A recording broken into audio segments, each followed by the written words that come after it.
Well, first of all, I just want to say thanks to everyone. I mean, 2010 has been a pretty good year for me because I had to apply 3 times to get into the Navy's experimental test pilot program, and I got picked up for that. And then it was only about 4 or 5 weeks later that I was picked up for this. And to be honest, I mean, they were right there even as far as the importance to me.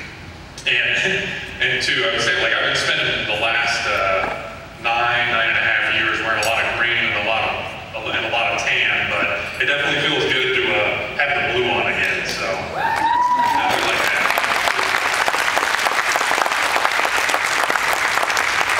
As you saw in the photos, I grew up as a Boy Scout, and so growing up, I went to a lot of different summer camps. You know, just whether it's going to learn the Boy Scout, learning how to build a fire, or sail a boat, or just the classic summer camp of roasting marshmallows and canoeing and singing songs. I mean, I enjoyed all of them, but you know, obviously it goes without saying that space camp here in Huntsville left an impression on me.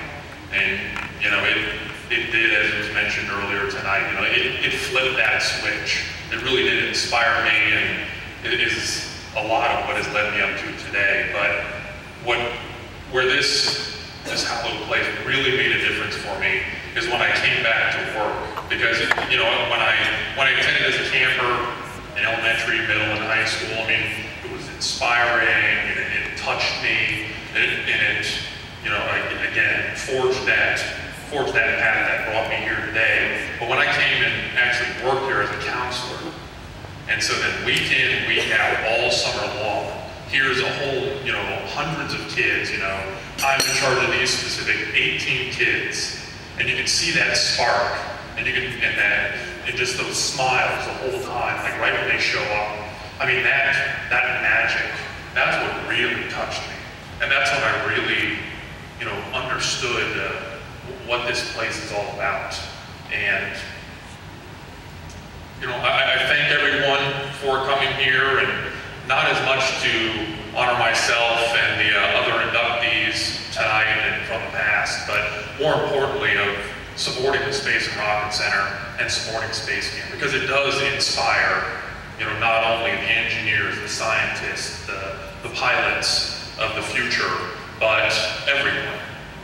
And I think that's a big deal. I mean, especially now, I mean, we're on this crossroads, as everyone has been talking about. Like, we're kind of uncertain. You know, I definitely have an idea here that, you know, it's not a matter of are we continuing space within this country, but how are we continuing space? So that's a good thing, but still we have to figure out, okay, what direction are we going in? And then once that direction is chosen, now we have to figure out how to get there. Well, a lot of the people who are working in the space industry, I mean, even just by earlier in the evening when we had everyone stand up, you know, who's involved. I mean, there was a lot of people, and, you know, they either heard of space camp, or they went to space camp, or definitely, without a doubt, wanted to go to space camp. And so this place, you know, is going to have a big impact on where this country continues. And then especially, you know, I'm sure if the schedules work the same way that they used to. I mean, coming up here at the end of this weekend, a whole other group of kids are going to be showing up, you know, with that sparkle in their eye, and, you know, with that dream to either become an astronaut or become a scientist or anything in between. And so, you know, again, thank you all for supporting this place, because it really does, it just means a lot to me. Thank you very much.